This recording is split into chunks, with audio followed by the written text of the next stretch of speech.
Govanen. Welcome to the Tolkien Lore Channel. I'm the Tolkien Geek, and in this video I want to talk about the Silmarillion in a sense as a whole, but I'm going to focus on the history of the Silmarils themselves. The Silmarils being the jewels that Fëanor, one of the very earliest elves and the greatest craftsman ever to live in Tolkien's Legendarium, created very early on in the history of, not technically Middle-earth, Arda, and basically show what the history of the Silmarils, kind of how they connect basically everything, which is why the Silmarillion takes its name from these jewels. So without too much intro, let's go ahead and get started with the creation of the Silmarils. The backdrop for the creation of the Silmarils is that the elves, after being discovered in a far eastern part of Middle-earth, had been brought to Valinor. Morgoth, then known as Melkor, had been imprisoned by the other Valar and was being kept in the halls of Mondos for a long period, basically to give him a chance to cool off and maybe repent. And during this period of peace, the Noldor learn a lot from the Valar. They, do a lot of different things.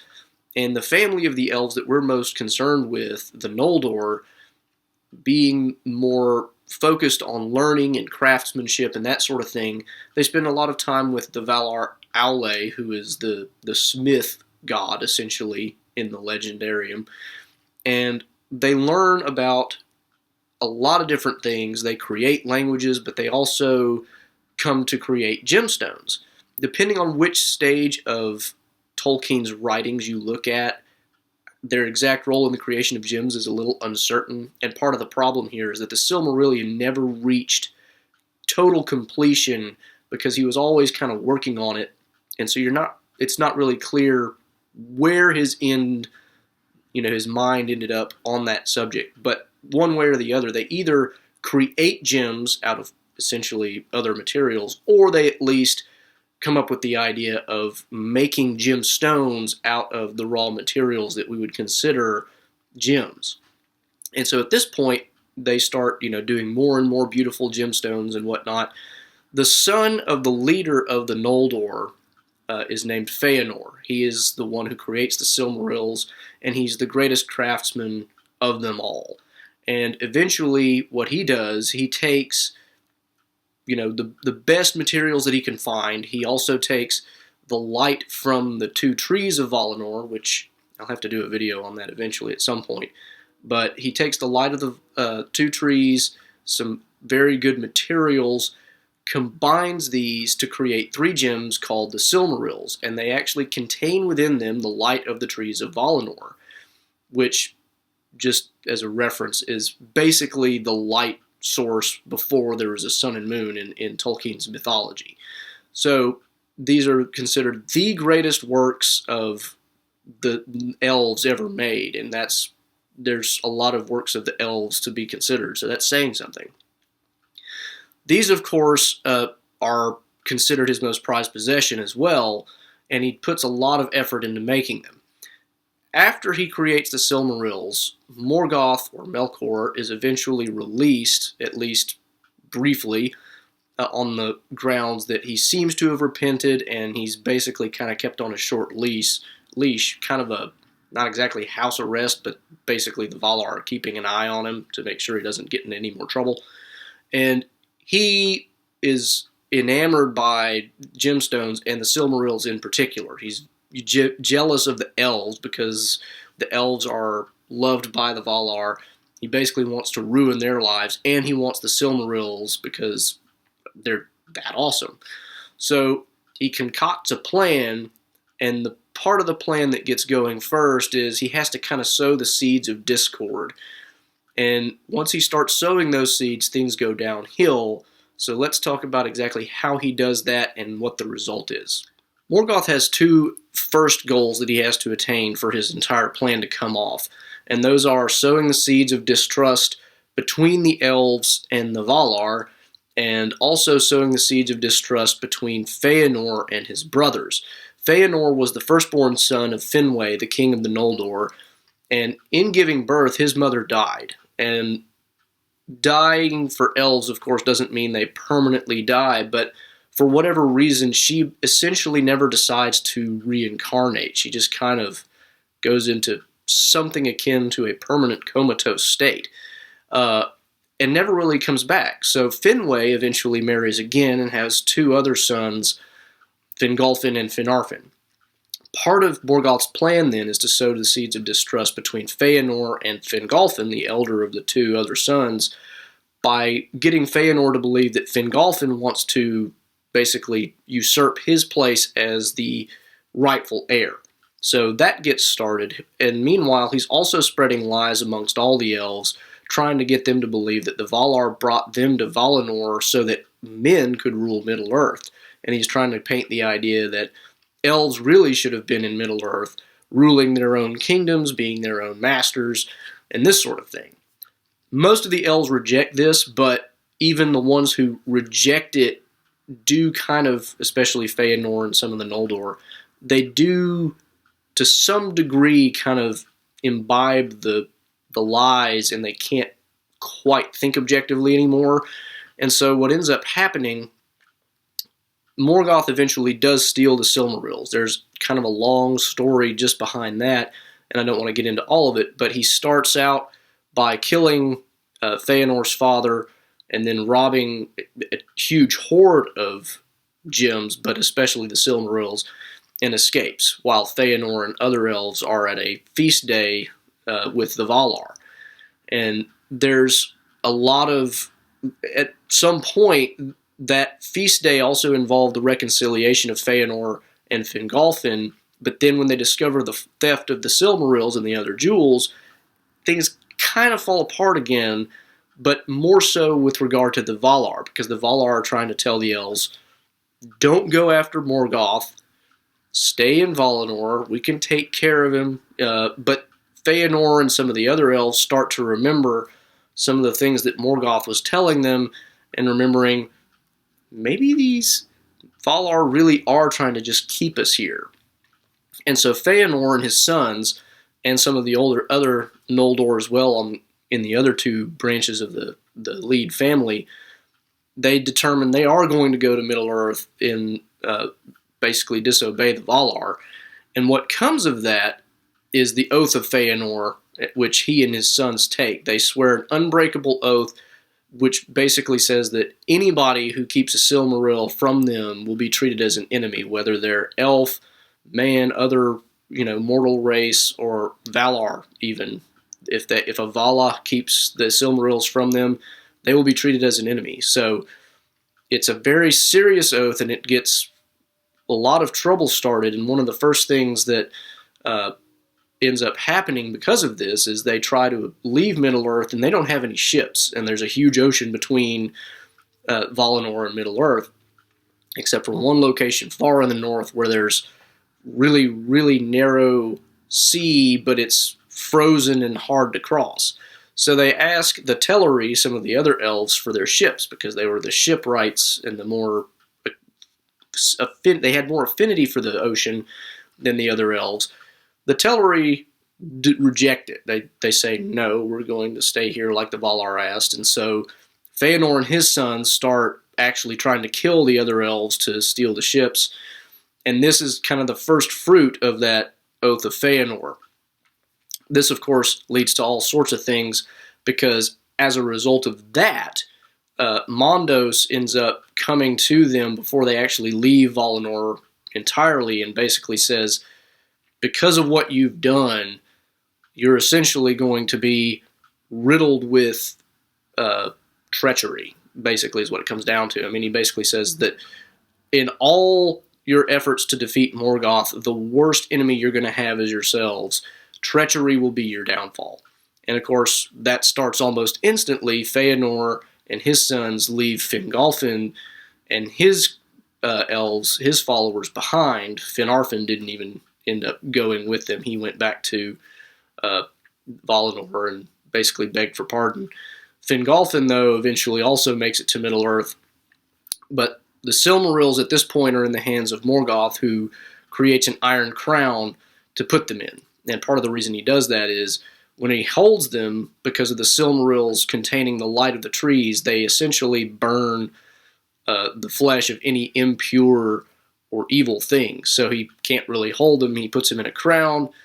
And that's the last that we really hear of the Silmarils for a good while, until we get to the story of Beren. The story of Beren and Lúthien is, as I've mentioned in another video, and I can't even remember which one because it was a bit of a side note, is, in a sense, the central story of all of Tolkien's Middle-earth legendarium, because it has impacts both in the First Age and all the way into the Third Age.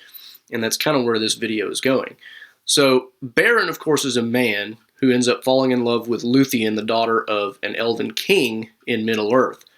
And at this point, the war against Morgoth has been going on for a while, but it's mostly at a standstill because the elves don't have enough force to invade Morgoth's underground fortress, but Morgoth hasn't built up enough forces of his own to break out of the siege. So for a while, there's something of a lasting peace, but there's no good coming out of it. Beren is an early victim of Morgoth's first attempt to break out of the siege, which is partially successful, but not completely successful yet. And as a result, he's forced to leave his homeland and falls in love with Lúthien. And Lúthien's father, who is, of course, not really keen on the idea of his daughter marrying some man who just wanders in out of the wild, basically says, okay, you can marry her if you get a Silmaril. Beren says, challenge accepted. So Beren and Lúthien, through a huge, long series of events, eventually do make it into Morgoth's throne room. Lúthien, with her magic, manages to put him to sleep. Beren cuts a Silmaril out of the crown, tries to cut a second one out, but his blade snaps and everybody starts waking up. So they basically have to run with the one Silmaril they have. And on their way out, they have to pass, which they had already passed once before getting in, the great werewolf Carcharoth, who is the greatest werewolf ever in Middle-earth. Now, earlier on the way in, Lúthien had put him to sleep the way she did Morgoth, but unfortunately they didn't really have time to do that the second time around, because on the way in they were disguised, and on the way out they're running for their lives. So Carcharoth essentially tries to attack them. Beren holds up the Silmaril, hoping that it'll kind of daunt Carcharoth. Carcharoth just bites his hand off. And as I mentioned earlier, Silmarils, because they have the light of the trees, burn impure flesh. And so Carcharoth has this thing burning, literally burning his insides. So he just goes on a wild rampage. Beren and Lúthien escape. Eventually, Beren and Lúthien make it back to the land of her father, and so does Carcharoth, and they end up having a great hunt to finally kill the wolf, which is successful, except Beren also dies. And then Lúthien, before Beren actually totally dies, they cut the Silmaril from Carcharoth's belly, give it to Beren in the one remaining hand that he has, and he gives it to Thingol, Lúthien's father, and Thingol basically relents, but of course it's too late. Beren dies. Lúthien then dies of sorrow, goes to the halls of Mondos, where all the dead go eventually, and pleads for their release. And Mondos, being moved by pity, gives Beren and Lúthien a chance to go back to Middle-earth, both as mortals. And when they do this, they basically end up going to a far eastern part of the kind of the scene of the action, not as far east as where the elves arose originally, but in the realm of where Morgoth has some sway. It's pretty far east. And Thingol is left with the Silmaril at this point. So the next major thing that happens is where things start to go pretty downhill. So Thingol, father of Lúthien, now has the Silmaril as the result of one of the other major stories that happens in the Silmarillion. Hurin, Turin's father, who you may know from the Children of Hurin, brings him a necklace, or depending on what stage of Tolkien's writing, a lot more, from the horde of Glaurung the dragon, who had been slain by Turin before Turin himself took his own life. Hurin brings this to Thingol, basically saying, you know, you're trashy, you messed up my son's life. because he's angry and somewhat deluded by the lies of Morgoth, which everybody is at some point, it seems. Anyway, Thingol takes this necklace, and he has this idea. The necklace is really good by itself. The Silmaril is very beautiful by itself. And he thinks, what if I put the two together? Now, the necklace had originally been made by the dwarves for another elven king, and so he enlists the help of the dwarves to actually refashion the necklace and put the Silmaril in it. He promises them a pretty nice reward for doing so. And what ends up happening, because again, none of these things ever go well, the dwarves want the necklace and the Silmaril because both are pretty awesome. They think the necklace is kind of rightfully theirs because they made it, and they also want the Silmaril because it's the Silmaril. It's, you know, it's the most amazing thing ever made. So Thingol, on his part, takes takes the approach of, I'm not going to pay you what I promised I was going to pay you. I'm going to be kind of a dirtbag myself. This results in violence. The dwarves kill Thingol. The kingdom of Doriath is essentially rendered inert because Melion, who had been protecting it, she's Thingol's wife, and she is a Maya who is powerful enough to keep Morgoth out. She, in her sorrow, leaves, but she takes, well, she doesn't take the Silmaril. What happens is the dwarves escaping from Doriath bring their treasure with them back, trying to reach their own homes in the east. Beren and the elves with him ambush them and take the necklace with the Silmaril, which he gives to Lúthien. So for a while, it comes back into the possession of Beren and Lúthien. Eventually, of course, they're mortal. They both die. They pass it on to their son, Dior, who had been trying to reestablish the kingdom of Doriath. Now, the problem is the kingdom of Doriath had been earlier protected by Melion's magic. Now it's not. And because it's not, the sons of Fëanor can now get into the kingdom of Doriath. They can't really be kept out. And because the oath of Fëanor is operative, they find out that this Silmaril is there. They wage war against the kingdom of Doriath and come to take the Silmaril by force, which they do. They kill Dior, but they don't actually quite get the Silmaril because his daughter escapes with it and flees down the river and establishes something of a colony of elves who have escaped from that slaughter, and it's there for a while. And what happens also roughly simultaneously is that Eärendil and the refugees from Gondolin, which is another whole big story, also escape to roughly the same area.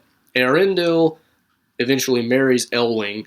Eärendil is trying to sail across the sea to Valinor to plead for essentially mercy from the Valar to help the elves in their war against Morgoth, because by this point in the story, things are going very badly. Morgoth has essentially taken over the entirety of the relevant sections of Middle-earth, and he can't make it because the Valar have put various different things in the way. There's islands that are kind of magically imbued.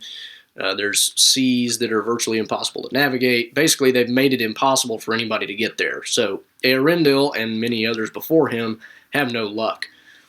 While he's trying to accomplish this, the sons of Fëanor realize the Silmaril is now down here. So they go and they make war again, and again they kill a lot of elves. And of course, this is just kind of a long stretch that I've mentioned in a couple other videos of it doesn't work in the end because, again, Elwing, what she does when she realizes that all is lost, she throws herself into the ocean, and presumably with the aid of Ulmo, the Vala of the Waters, who is the one Vala who is trying to help the Noldor, she turns into a seagull. She flies and eventually finds Eärendil's ship. So at that point, the Silmaril is given to Eärendil. He wears it on his brow. And with the Silmaril, he actually manages to get past the magic islands, the seas that they had made impassable, and finally arrives at Valinor. And when he comes to Valinor, he sets foot on the Undying Lands, And as a result, he is never allowed to go back to mortal lands in the Middle-earth. So, but his message actually does work. The Valar decide, okay, we are finally going to step in, do something about Morgoth, and rescue the elves.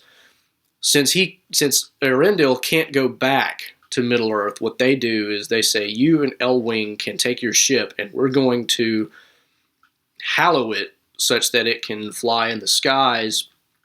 And Eärendil then becomes the star Eärendil. Because of the Silmaril on his brow, he's bright enough that when he sails in the sky, his star is actually, his ship actually looks like a star. And that signals Morgoth's defeat. When the star of Eärendil finally rises, it ends up being a sign of hope to those who are still in Middle-earth, because it's a new light. And light has always been kind of a sign of hope. The sun originally rising, the moon originally rising, the stars coming out. All of those have been signs of hope throughout the Silmarillion story. So Eärendil rises as a star, and that is a sign of hope. Now, the last connection, of course, is precisely because Eärendil is a star. At the end of the Silmarillion, he continues to sail the skies as a star, and that ends up connecting with the Lord of the Rings, because when Galadriel gives the phial to Frodo that he uses in several different places in the story, it's a light when all other lights go out. It is the light of Eärendil captured in the pool or mirror of Galadriel, and essentially he's literally carrying the light of a Silmaril, which is a light from the original two trees of Valinor, and because of that, that's why the Phial of Galadriel has the power that it has. And that's, again, why the Beren and Lúthien story is kind of the central story in the entire arc, because that's what allows for that star and that starlight to eventually come to Frodo all the way at the end. And Sam even mentions this at the time. They're talking about the fact that, the great stories don't ever seem to end, and he says, well, as a matter of fact, you're carrying around the light of the Silmarils from Beren and Lúthien, and that it's one of those references, if you haven't read the Silmarillion, you don't get it. And that's part of the reason I wanted to make this video, is so that you can trace that history, because that's what the Silmarillion really is all about, ultimately, is the Silmarils. And you can trace that history all the way down to the Lord of the Rings itself. So, that's the history of the Silmarils. I'll stop there. Oh wait, I'm actually not done. Remember, there's two other Silmarils to talk about. The other two Silmarils, which remained in Morgoth's crown, were of course retaken when the Valar come and overthrow Morgoth at the end of the First Age. What happened to those Silmarils? They should have been taken back to Valinor, and that was the plan. The remaining sons of Fëanor, most of whom had died by that point, there were only two left at this point, and they made their claim against the Valar who came and overthrew Morgoth, and they basically said, we're sticking to our oath, give us the Silmarils. And the Valar basically said, nope, can't have them. And, of course, they didn't have the force to take them, but on the way back to Valinor at one point, while everybody's encamped and most everybody's asleep, they managed to steal the Silmarils and make their way out of the camp. The Valar just basically let them go when they realized what's happened. Now, what ends up happening, interestingly enough, again, the consequence of the Silmarils burning the hands of the impure or the evil, both of them find that they can't stand the Silmarils. They've got them, but they can't keep them, because they themselves have made themselves so evil in their pursuit, because they've killed so many fellow elves and all these other things. So what they end up doing, one of them throws his Silmaril into the ocean, and the other casts himself with the Silmaril into a chasm with lava at the bottom. And so the final resting places of all the Silmarils are the air, the sea, and the earth, appropriately enough. So that's where the story of the other two Silmarils ends, and that brings us to a true close to this video. So that's the history of the Silmarils in Middle-earth as far as Tolkien ever wrote it. It's interesting because if you read some of the earlier versions of the Silmarillion stories, the Silmarils were not nearly the central focus that they become in the latest versions that essentially were published with some changes and references to older material by Christopher Tolkien in the Silmarillion that we have today. One of these days I'm going to do some videos on those older versions and kind of show the development, and I'm also going to do some videos on the other stories in the Silmarillion that are connected, because the Silmarillion really is all about how these different stories connect to the history of the Silmarils. And so I wanted to kind of give a brief history of the stones themselves before going into some of the other broader stories. So stay tuned for those. If you like this video, please give it a like. Please share it around. If you want to learn more and, like I said, catch some of those videos where I do some synopses of the other stories, then subscribe to the channel. Or you can follow me at JRRTLore on Twitter. And until next time, I'm the Tolkien Geek signing out for the Tolkien Lore channel. Namaste.